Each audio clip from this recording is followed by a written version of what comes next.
To create healthier, more vibrant farms, Valley Global and Maui Superfood Forests are hitting the road and learning straight from the best in regenerative agriculture.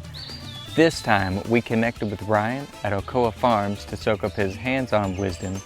Check out this short film from our inspiring visit. So I'd like to thank you so much for letting us learn about your farm here today. Yeah, I really my appreciate pleasure. working together. Yeah. And it's a great example of how things can really come together and be fruitful. Yeah, this is now 18 years in the making. So we started out here and it was 9 months. There wasn't a drop of rain on the land. There was nothing edible growing here at all. And there was only a few types of plants alive, like some half-dead guinea grass and some castor beans. So we've come a long way from, maybe 3 or 4 invasive species surviving on the land to now we have hundreds of different species of edible and useful plants grown here on this acreage. And it's great. We've been able to, start out like water's important. So we got a water tank, we got a pond. So that way we have an interruption in supply that we can still use solar power and make stuff happen. So this whole farm is running off of solar panels and batteries, which is, a big accomplishment so that, we can be self-reliant. We really appreciate your time today. Yeah. So here we got some jackfruit seedlings, jackfruits and avocados and cherimoyas and chamas and even some asparagus popping up in between. That's probably planted by a bird because asparagus makes these little berries and they turn red and the birds love them, and so then they spread them around.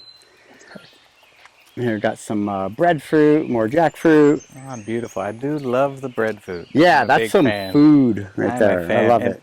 You could make it everything from sweet to savory. Super diverse. You can do a lot of stuff with it. So we got ground clover. We're actually walking on some gotu kola. I think gotu kola would probably do well for you too, which is really good for your brain. So it's like you can dry it out and add it into your smoothies or whatever. It's this kind of leaf. So I've definitely seen it growing on the North Shore. So if you happen to spot that one, it's a good one to have, especially if it's volunteering. It's getting its needs met. Durian ought to grow well for you. These are like durian trees. Are one of my favorite fruits, but we're at a bit high elevation for it to really do well. It's a little too dry here. But I'm still hopeful. These things smell amazing. It's like stephanotis, that flower that has the white flower. It's just so fragrant. You can make beautiful lei with it. Not edible, but just an amazing thing that you can just sometimes you just can smell something and it can just change your whole state of mind. Yes. Yeah. That's how I felt with the rosemary earlier. Yeah.